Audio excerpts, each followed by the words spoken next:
الحديث قال ستلقون ربكم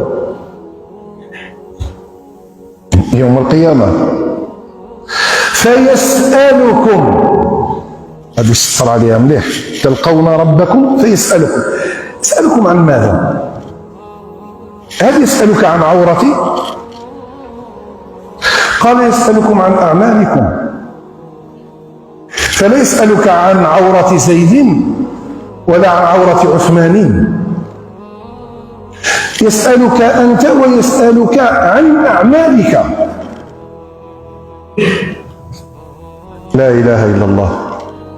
يسألكم، ستلقون ربكم ويسألكم. يسألكم عن ماذا؟ أنا أكرر الكلام حتى يتقرر.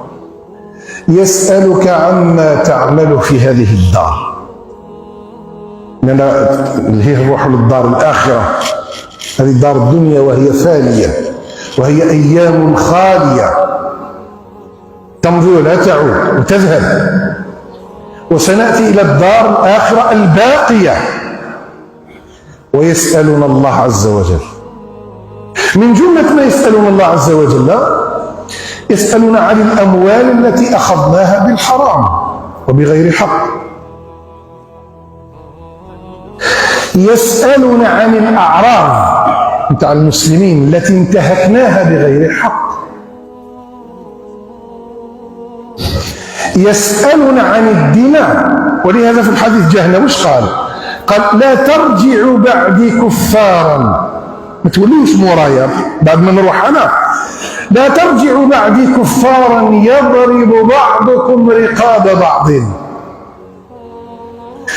اللي قاتل المسلمين، فهموا هذه المسألة هذه الفقهية وهي عقائدية، اللي قاتل المسلمين مستحلا لدمائهم فهذا كفره ناقل من الملة. أما من قاتلهم متأولا أو طلبا لرياسة أو سلطان فهذا كفره دون كفر.